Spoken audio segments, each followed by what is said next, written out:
আমি গত কয়েকদিন ধরে বিভিন্ন ওয়েবসাইট ঘাঁটলাম, মার্ভেল কমিক্স পড়লাম এটা প্রমাণ করার জন্য যে ওয়ান্ডা ম্যাক্সিমম তার সম্পূর্ণ ক্ষমতার সঙ্গে থাকলে থর বা ক্যারল ড্যানভার্সের চেয়েও বেশি শক্তিশালী। আপনাদের কি মনে হয় কমেন্টে জানাতে ভুলবেন না। তবে তার আগে চলুন কিছু কারণ দেখে নিই যা প্রমাণ করবে যে স্কারলেট উইচ আসলে সবার মধ্যে সবচেয়ে বড় শক্তিশালী অ্যাভেঞ্জার। যারা জানেন না তাদের জন্য বলি, উইচেস যেমন আগাথা হার্কনেস আর সরসরাস যেমন ডক্টর স্ট্রেঞ্জের মধ্যে পার্থক্য রয়েছে।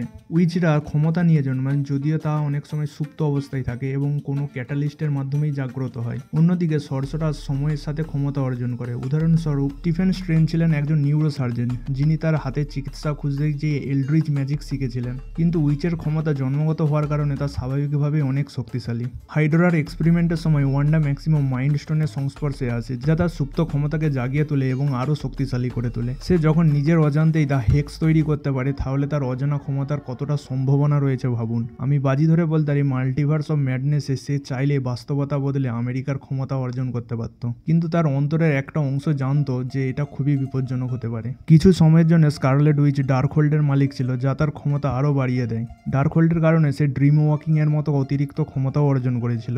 ওয়ান্ডা যে পরিমাণ দুঃখ কষ্টের মধ্যে দিয়ে গেছে তা সামলানোর জন্য অনেক মানসিক শক্তি ও ক্ষমতা দরকার। তার বাবা মায়ের মৃত্যুর পর তার ভাই পিয়েট্রোও মারা যায়। এরপর সকলের জন্য ভিশনকে নিজের হাতে মেরে ফেলে, কিন্তু থ্যানোস টাইম ডাকাতি করে সময় ফিরিয়ে এনে আবার ভিশনকে হত্যা করে। তারপর সে যখন দুঃখে কষ্টে দা হেক্স তৈরি করে, সেখানে ভিশন আর তার দুটি সন্তান ছিল, কিন্তু তাদেরকেও তাকে ত্যাগ করতে হয় ওয়েস্ট ভিউয়ের বাসিন্দাদের বাঁচানোর জন্য। যদিও অনেকে তাকে ডক্টর স্ট্রেঞ্জ 2 এর ভিলেন বলে মনে করে, তবে তার জীবনের এত বিশাল ক্ষতি আর দুঃখ তাকে অন্ধকার পথে নিয়ে গিয়েছিল। তার এই কষ্ট এবং শক্তি তাকে অপ্রতিরোধ্য করেছে। তাহলে আপনাদের কি মনে হয় ওয়ান্ডা ম্যাক্সিমাম কি অ্যাভেঞ্জার্সের সবচেয়ে শক্তিশালী চরিত্র? কমেন্টে জানান। আর ভিডিওটি পছন্দ হলে লাইক আর সাবস্ক্রাইব করতে ভুলবেন না। দেখা হবে পরের ভিডিওতে।